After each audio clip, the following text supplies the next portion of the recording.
Salutare tuturor, eu sunt The Link, bine v-am regăsit la un nou car vlog astăzi.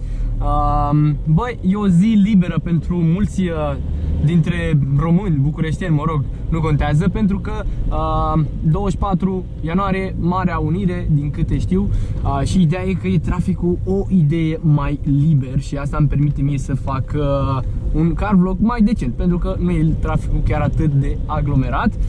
Ideea e că am și un drum frumos așa pe care merg către bazin. M-am apucat de not de ceva vreme, nu cu antrenor, strict agrement. Ideea e că eu când eram mai mic am făcut not de performanță și, să zic așa, știu să not corect, astfel încât pot să mă antrenez singur. Bun, și am și un subiect, bineînțeles, destul de important de vorbit. Ideea e că motorul acum e rece și nu aș vrea să-l forțez, tocmai ce am pornit, tocmai ce am plecat de acasă și da, nu prea ne ajută acest lucru. Ar fi trebuit să am deja motorul cald dacă voiam să ne și dăm așa un pic la mașină. Da, ideea e că foarte mulți dintre voi sunteți curioși cât de mult ulei consumă un motor 2.0 diesel care are deja 300.000 de kilometri. Mă rog, 301.000, dacă vă uitați atent aici în bord, cred că se vede. Din păcate se vede că și apa e la 0 grade. Ia să vedem.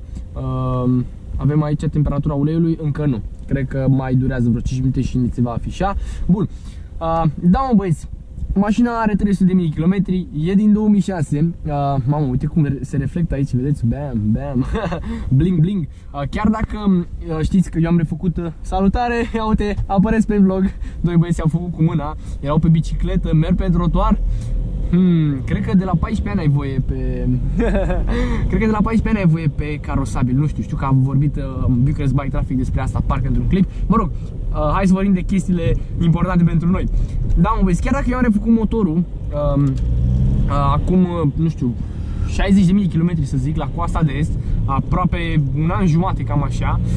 Ideea e că eu n-am umblat la cuzineți, n-am umblat la segmenți, de fapt, nu la cuzineți, nu, chiar am schimbat cuzineții, stai că vorbesc prostii, chiar am schimbat cuzineții, dar ideea e că n-am umblat la segmenții motorului, n-am umblat pe acolo pe unde se presupune că încep motoarele să consume. Mamă, știți unde suntem aici? În celebra intersecție în care a lovit acel tramvai BMW-ul, uite, 32-ul vine dincolo, mamă, mor! Ideea e că eu vreau să fac stânga, văd că semaforul era stricat și ar trebui să dau prioritate cam tuturor de pe aici, ca să fac stânga acolo.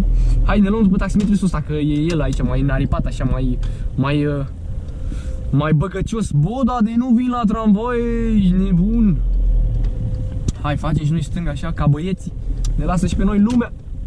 Hai, uite cum e București, bă, cât de mult îmi place chestia asta. Toată lumea s-a oprit în momentul ăsta. Deci toată lumea s-a oprit.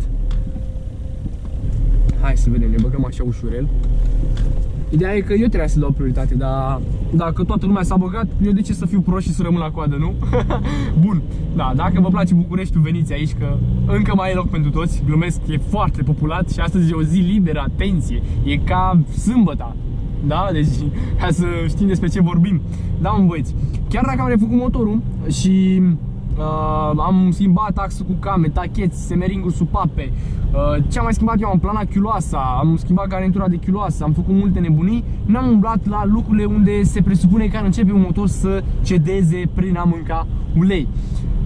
Ideea e că eu în prezent fac revizia la ambele mașini, atât la Z4 cât și la Golf, odată la 10.000 de kilometri.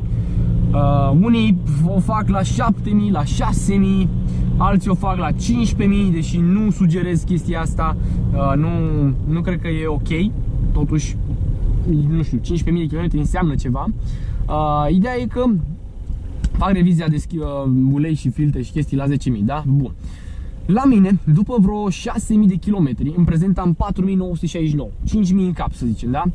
Pentru că eu îmi resetez save-ul exact când fac revizia. Bine, îmi scrie Bogdan, băiatul de la coasta de să-mi scrie în cartea mașinii la cât s-a făcut revizia, da? Și îmi pune și un bilețel acolo, în față la motor, da? Ca idee, eu mereu îmi resetez stripul când știu că am făcut revizia, să țin eu minte. Bine, avem și chestia aia să ni se activeze un martor în bord când trec 10.000 de kilometri, dar eu am dezactivată, de fapt nu merge, nu că o am dezactivată, n-am mers pe ceasurile astea de Tiguan la mine, nu știu din ce motiv. Ok, ideea e că la mine, la motorul meu, folosesc 5W40 ca și normă a uleiului. la mine după fix 6000 de kilometri, 6100, 5800, 5900, bă, începe să mănânce ulei. Nu mult, ideea e că de la 6000 de când începe să mănânce ulei până la 10.000 mai bag un litru de ulei. Bag așa constant, câte 200 de mililitri, câte 100 de mililitri, câte 300 de mililitri, până efectiv la 10.000 când se atinge pragul unde știu că trebuie să fac revizia, îmi mănâncă toată sticluța aia de 1 litru de ulei. Ca și ulei, eu bag motul. Am băgat și castrol, am băgat și Liqui Moly. Liqui Moly și motul sunt cele mai bune experimentate de mine, nu zic că sunt cele mai bune de pe piață, sunt uleiurile pe care, nu știu, le-am considerat ca fiind cele mai ok.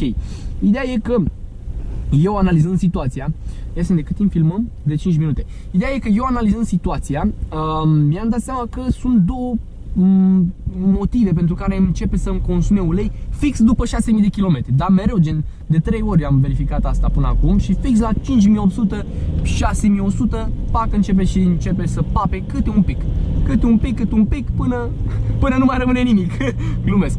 Da, motivul principal, eu cred că este că uleiul începe să-și piardă din proprietățile lui ajungând la acea sumă de kilometri. Adică nu mai are aceeași proprietate pe care o avea atunci când a fost pus de prima dată, știi?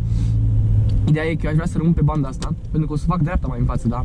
Sunt ăștia parcați aici în stație de autobuz și e frustrant. Bun. Da. Și iar al doilea motiv, după calculele mele, având în vedere că eu merg zilnic cu mașina asta în București, mamă, da, am dat de toți proștii care fac dreapta pe interzis, bă, băiatule, bă, sau vrea să parcheze în mijlocul străzii, care e el o treabă aici. Haide că vă mai spun povestea în două episoade, eventual, glumesc. Încerc să o sintetizez. El parchează pe trecere, mă. Bă, deci am văzut toți proștii acum în dimineața asta. Mă rog, nu-i dimineața, e ora 2, dar m-am trezit de puțin timp. Iertați-mă că îmi pierd cuvintele, gen ordinea ideilor, dar Bucureștiul e un oraș în care mereu se întâmplă câte ceva de genul. Și vrei, nu vrei, te abazi de la subiect. Ok. Al doilea motiv e că eu acești kilometri îi fac în București în principiu. Mai merg și pe la un munte, pe la o mare, dar de maxim 2-3 ori. Adică să zic maxim, nu știu, 1000 de kilometri că sunt făcuți în afara orașului. Maxim. Iar noi stăm foarte mult la semafor. Nu e cazul și acum, pentru că acum e o zi liberă, v-am zis, traficul e mai decent. Însă în principiu stăm minute bune la semafor. Iar comparabil, timpul de uzare a motorului și implicit a uleiului se poate compara, nu știu, hai să facem așa o paralelă la drumul de la București, da? Din București până în Alexandria, să zicem că sunt 100 de kilometri. Sper că sunt 100, nu știu. Presupun că sunt 100 de kilometri, da? Acești 100 de kilometri îi faci într-o oră. Ideea e că într-o oră poți să faci și 10 kilometri din Rahova până în Băneasa. Deci același timp de uzare, numai că sunt 10 km, nu sunt 100. Doar că motorul merge. Chiar dacă tu într-o oră te deplasezi doar 10 km, motorul rulează, motorul se învârte. Chiar dacă stă la o viteză mai mică decât ar sta la 100 la oră, totuși el e în funcțiune, da? Și tind să cred că și acest lucru este de luat în calcul. Acum aș dori să veniți și voi cu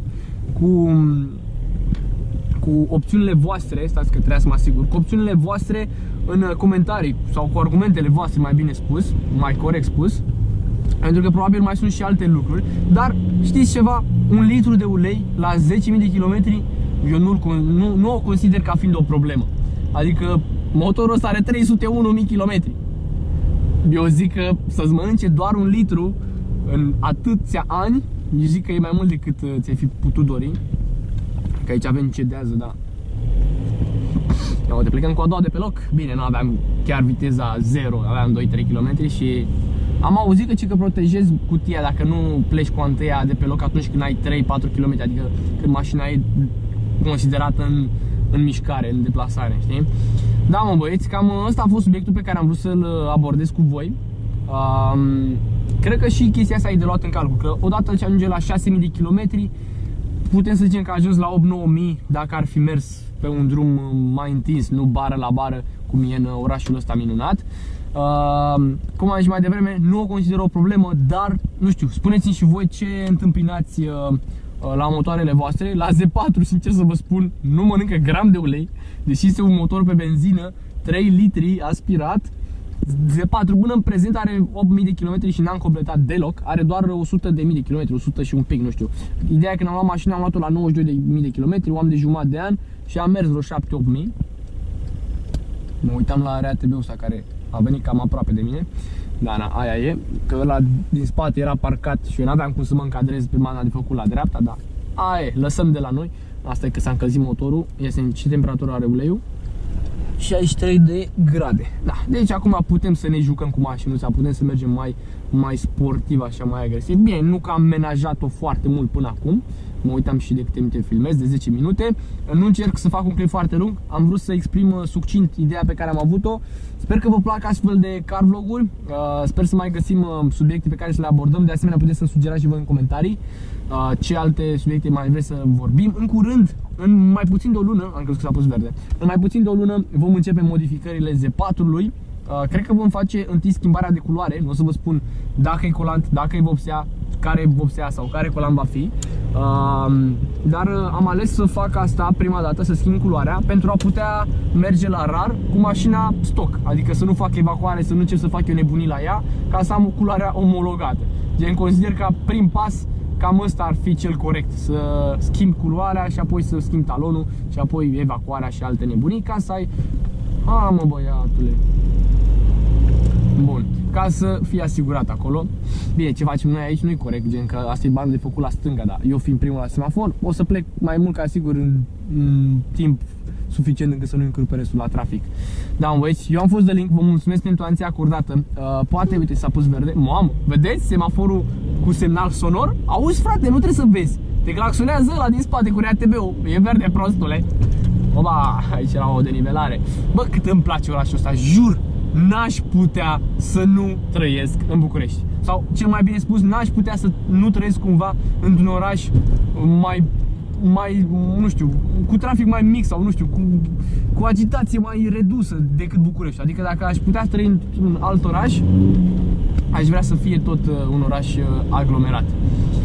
Da, mă, băieți, încă o dată îmi iau la revedere de la voi. Eu am fost de Link, nu uitați să apăsați pe butonul de like.